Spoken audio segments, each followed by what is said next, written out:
Saya juga telah menerima surat kuasa untuk mewakili dalam proses mediasi, sehingga saya belum bisa memastikan apakah akhirnya bisa hadir atau tidak. Kalau Pak Jokowi tidak hadir, maka misteri ijazah tidak akan pernah terpecahkan. Negara sebesar ini penduduknya 300 juta, tidak bisa memecahkan ijazah asli seorang presiden, itu sebuah keniscayaan dan itu sebuah kenaifan. Jadi kalau Pak Jokowi bersikeras tidak datang, ya kami berpikir memang tidak ada ijazah itu. Sekarang kewajiban Pak Jokowi untuk membuktikan bahwa ijazah Pak Jokowi asli, itu yang kami sebut masuk tuh barang. Jadi kami bersyukur sekali. Maka saya itu pesan kepada Pak Jokowi, jangan cabut laporan polisi itu, Pak ya. Sekarang jawab juga jujur, Mas sudah pernah lihat ijazah yang kemarin di bawah? Oh, sudah pasti dong, Mas. Oke. Sudah pasti. Sama nggak dengan yang kemarin-kemarin itu ditunjukkan? Nanti biar di persidangan itu dilihat. nggak jujur, Mas. Tapi begini, Mas. Nggak jujur, Mas. Gini, Mas. Jadi sebenarnya masalah ijazah ini pengen segera diselesaikan atau justru akan diulur-ulur sampai entah kapan, dan apakah keaslian ijazah ini akan benar-benar dibuktikan atau gimana gitu loh. Rakyat sudah menunggu sampai jengkel sendiri gitu. Nah, Pak Jokowi sendiri mengatakan nanti akan membawa ijazah asli tersebut di pengadilan jika hakim memintanya. Kali ini kan ada persidangan di Solo ya teman-teman semua. Yang sidang pertama itu Pak Jokowi berangkat ke Vatikan, akhirnya tidak bisa hadir kan ya. Nah yang kedua, saat diajak mediasi harusnya Pak Jokowi kan datang nih. Memang harus Pak Jokowi yang datang gitu loh, agar selesai nih semua gitu. Tapi nyatanya malah Pak Jokowi mewakilkan kuasa hukumnya gitu. Padahal kan itu proses mediasi di PN Solo, Jokowi wajib hadir dan memperlihatkan ijazah ke publik gitu. Ya Allah, apa sulitnya. Sampai-sampai kuasa hukum dari penggugat di Solo itu mengatakan kalau udah begini berarti bisa disimpulkan dong ijazahnya nggak ada gitu. Ini gimana coba? Nih ya, coba kita dengarkan videonya. Pak, apakah dimungkinkan Pak Jokowi nanti bisa hadir langsung dalam proses mediasi? Untuk sementara saya belum bisa memastikan, akan tapi setidak-tidaknya beliau selain memberikan kuasa untuk mewakili kepentingan hukum di dalam pokok perkara, saya juga telah menerima surat kuasa untuk mewakili dalam proses mediasi. Sehingga saya belum bisa memastikan apakah akhirnya bisa hadir atau tidak. Akan tapi tidak-tidaknya untuk mengantisipasi ya seandainya tidak bisa hadir, saya berhak untuk mewakili kepentingan beliau karena sudah adanya kuasa yang sah. Secara prinsip bisa ya Pak ya untuk mediasi? Oh bisa dengan tentu saja disertai dengan adanya alasan-alasan yang bisa diterima. Intinya lebih kurang seperti itu. Ya, terima kasih ya. Terima kasih. Terima kasih. Pertanyaannya, kenapa sih kok nggak bisa hadir? Kan nggak lama juga gitu loh.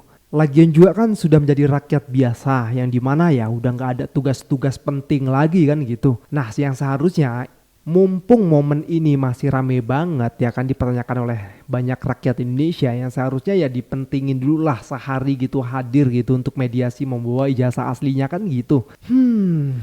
Kita dengarkan lagi. Ini saya tegaskan ya, jadi yang namanya mediasi itu yang hadir adalah prinsipal. Pertama itu prinsipal, yang kedua kalau Pak Jokowi tidak hadir maka misteri ijazah tidak akan pernah terpecahkan. Negara sebesar ini penduduknya 300 juta, tidak bisa memecahkan ijazah asli seorang presiden, itu sebuah keniscayaan dan itu sebuah kenaifan. Jadi kalau Pak Jokowi bersikeras tidak datang, ya kami berpikir memang tidak ada ijazah itu. Ya. Dan jadi, masyarakat pun juga seperti itu. Iya, ini saya banyak menerima, alhamdulillah ya, dari saya tidak akan sebut, tapi ada dari Dewan Gereja, dari pendeta, dari ormas, bahkan dari mantan hakim agung, ya, mantan petinggi polisi itu mengatakan ini pengadilan itu adalah tempat yang paling ilmiah di sebuah negara demokrasi bagi siapa yang ingin membuktikan keadilan, membuktikan kebenaran. Nah, kalau sudah ada tadi reserve atau cadangan bahwa beliau tidak akan hadir karena menyerahkan kepada kuasa hukumnya, menurut saya itu pemahaman yang keliru. Ini bukan laka lantas. Kalau laka lantas atau ini pabrik yang pilot boleh diwakili kuasanya karena substansinya adalah uang. tapi di sini adalah substansinya adalah tentang kebenaran. Dan ini akan menjadi catatan sejarah. Masa bangsa yang punya Mahkamah Konstitusi, bangsa yang punya ribuan doktor, bangsa yang punya ribuan profesor tidak mampu menyelesaikan ijazah ya. Jadi kami mewakili banyak kepentingan ini di kami. Ini ada mantan hakim, mantan petinggi polisi ya. Kemudian tokoh-tokoh agama, bahkan ada beberapa dari pendeta itu ya, itu mengatakan kepada saya ini sebuah persoalan yang harus diselesaikan dan pengadilan adalah tempat yang paling terhormat di mana seseorang itu menentukan haknya ya. Betul sekali, di pengadilanlah tempat terhormat untuk membuktikan gitu loh. Nah kemarin kan sering kali ya Pak Jokowi mengatakan saya akan membuka ataupun menunjukkan ijazah asli saya kalau memang dipanggil oleh pengadilan gitu loh. Tapi kenapa kok harus diperpanjang lagi gitu loh. Tapi ya udahlah ya, nggak apa-apa ya. Kemarin kan Pak Jokowi sudah melaporkan ya soal pencemaran nama baik gitu kan. Nah kalau kata Khojinuddin ini adalah umpan terbaik gitu ya. Coba kita dengarkan. Baik, saya ingin tegaskan satu hal. Tadi saya diingatkan Bang Medi, tapi Bang Medi juga nanti akan menyampaikan. Saya ingat betul kata-kata Pak Jokowi. Siapa yang mendalilkan, dia yang membuktikan. Pak Jokowi hari ini mendalilkan bahwa klien kami melakukan pencemaran, fitnah soal ijazah palsu. Sekarang kewajiban Pak Jokowi untuk membuktikan bahwa ijazah Pak Jokowi asli, itu yang kami sebut masuk tuh barang. Jadi kami bersyukur sekali. Maka saya itu pesan kepada Pak Jokowi, jangan cabut laporan polisi itu Pak ya, lanjutkan ya. Makasih ya. Saya apa yang terjadi terhadap Mas Roy Suryo, Rismo, Dr. Tifa dan Fadila ini adalah satu bentuk pembungkaman terhadap suara-suara kritis, dan ini sebenarnya melanggar hukum karena kebebasan orang untuk mengeluarkan pendapat itu dijamin oleh konstitusi. Jadi kalau orang paham tentang konstitusi, pemerintah paham tentang konstitusi, maka suara kritik tidak boleh dilawan dengan mengkriminalisasi seseorang lewat laporan ke kepolisian. Jadi kita harus tetap menunggu dan kita harus tetap memantau, mengikuti terus ya guys ya. Ya gimana? Ini isu ini udah nasional banget gitu loh. Makanya kalau memang mau dihentikan, mau diselesaikan, ya Pak Jokowi sendiri yang harus membuktikan bahwasanya ijazahnya itu ada gitu loh. Beres, selesai semuanya. Lagi-lagi apa sulitnya gitu.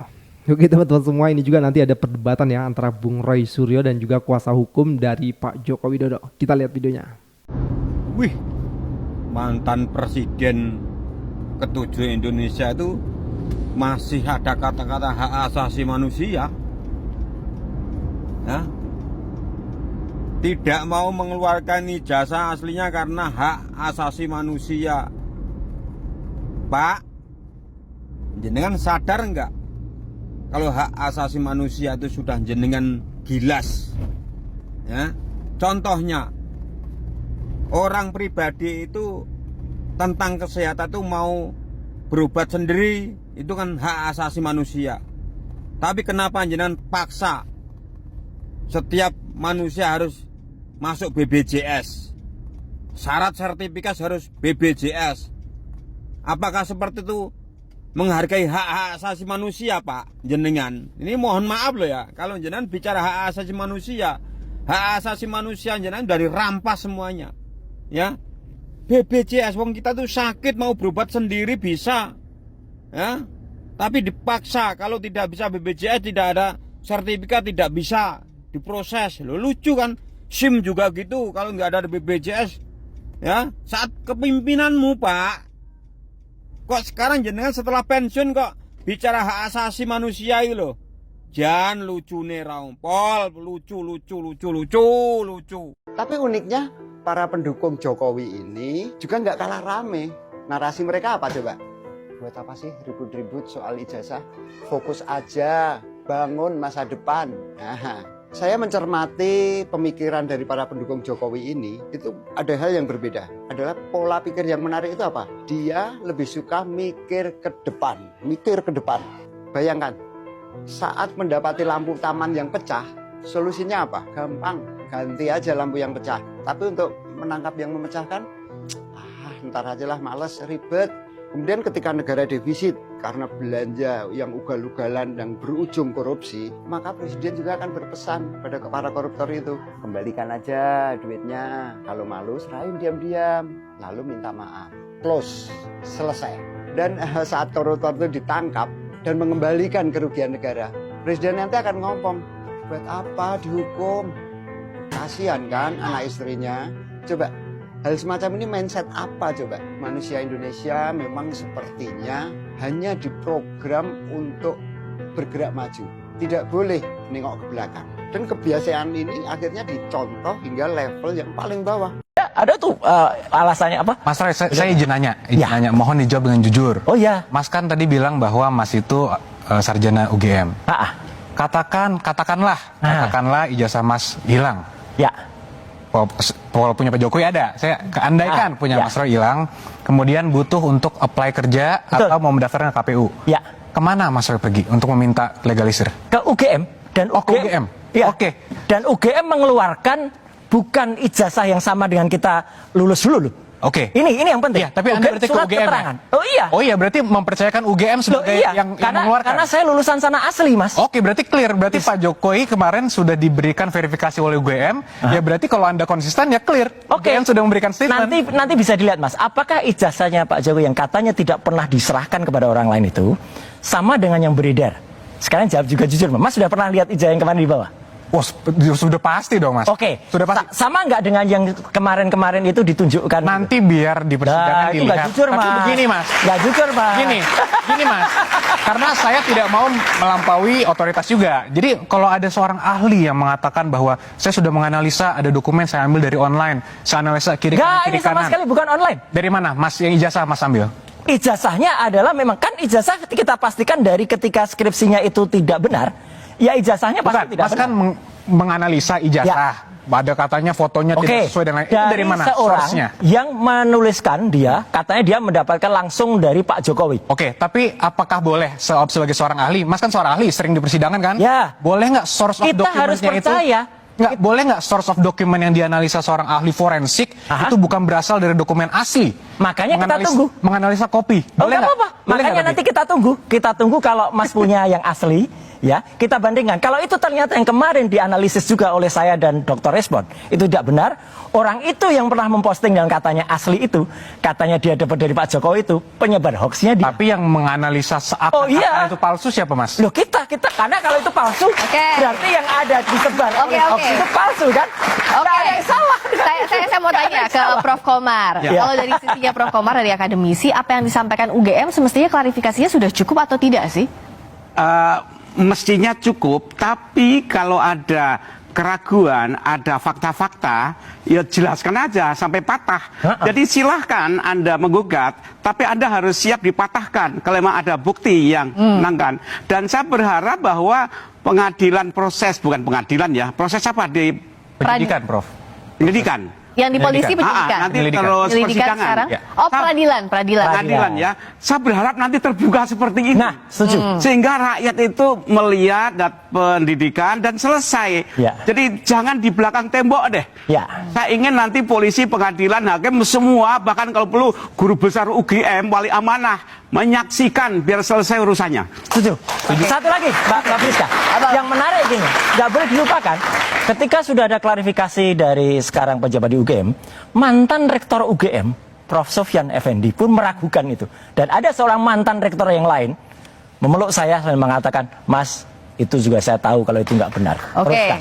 Nah, Mas Yakub, apakah siap kalau tadi ditantang ya terbuka prosesnya sampai di peradilan? Tentunya kan ketika kita memutuskan untuk menempuh jalur hukum, kita sudah siap dengan semua konsekuensinya. Ya. Kami siap untuk kooperatif, dibutuhkan dokumen keterangan, kami selalu siap. Jadi kita mungkin Mas Roy selalu bilang, bagus silahkan biar terbuka. Setuju. Mari kita lihat di persidangan. Jangan kayak UGM loh ya, ngakunya beneran, Kita ketika pertemuan tanggal 15 April itu Mbak, kita bertiga dihadapi wah kayak gerombolan gitu ya. Terus ada beberapa kamera, saya pikir kamera itu wartawan. Ternyata tidak, baru di ujung diberitahu itu internal Mas. Oke ya, kita bahas tentang laporan Pak Jokowi kemarin yang melaporkan Pak Roy Suryo, Bang Rismond, dan Dr. Tifa ya. 3 nama yang mendatangi Universitas Gadjah Mada untuk mengklarifikasi keaslian beliau. Jadi apa responnya? Ini bukan jawaban tapi justru pelaporan ya, dengan pasal-pasal pidana. Jadi kita perlu untuk bedah satu persatu ya. Jadi yang pertama itu kan pasal 310 KUHP. Ini berbicara tentang pencemaran nama baik. Jadi pasal ini bicara soal kehormatan pribadi yang diserang lewat tuduhan ke publik. Tapi pertanyaannya apa yang diserang? Mereka kan tidak menuduh Pak Jokowi ini berbuat yang seperti, mohon maaf, kriminal yang mencuri, berzina, atau mempermalukan pribadi. Itu kan mereka tidak seperti itu. Mereka kan mempertanyakan keabsahan dokumen publik ya, yaitu ijazah. Ini bukan pencemaran, tapi kritik terhadap sistem. Terus kita masuk ke pasal 311 KUHP. Ini kan bicara tentang fitnah. Nah, pasal ini hanya berlaku jika tuduhan itu palsu dan disampaikan dengan sengaja untuk menipu. Tapi mereka justru melakukan klarifikasi loh. Nah, mereka tanya ke kampus, mereka ajukan bukti pembanding, tidak ada unsur bohong yang disengaja, tidak terpenuhi unsur pidananya kalau yang ini. Terus pasal 27A Undang-Undang ITE ini kan penghinaan di ruang digital. Jadi ini bisa digunakan jika mereka itu menyebar kata-kata kasar atau merendahkan di media sosial. Tapi kalau yang dibagikan adalah analisis, perbandingan atau pendapat, apalagi disampaikan dalam bahasa akademik atau hukum, maka ini termasuk kebebasan berekspresi. Jadi sekali lagi ini bukan penghinaan. Terus pasal 32 Undang-Undang ITE, ini kan merusak atau mengubah data elektronik. Ya, mereka ini kan, apakah mereka meretas atau memodifikasi ijazah? Kan tidak. Mereka tidak menyentuh data milik siapapun. Mereka hanya menggunakan postingan dari politisi PSI itu ya. Jadi mereka hanya membahas dokumen yang sudah beredar di ruang publik. Jadi tidak ada unsur perusakannya, tidak ada. Terus pasal 35 Undang-Undang ITE, ini manipulasi agar data itu seolah otentik. Kalau mereka mengedit ijazah lalu mengklaim itu asli, ini masuk. Tapi faktanya kan mereka hanya membandingkan dan mempertanyakan. Tidak ada pemalsuan, tidak ada rekayasa. Justru yang ngomong kalau ijazah itu asli adalah politisi PSI itu. Jadi di mana unsur pidananya? Yang mereka lakukan adalah bagian dari hak-hak sipil ya, yaitu mempertanyakan keaslian dokumen pejabat publik. Kritik kan bukan kriminal, klarifikasi kan bukan kejahatan. Justru yang perlu dipertanyakan adalah mengapa bertanya terus dianggap mengancam. Berani bersuara untuk keadilan.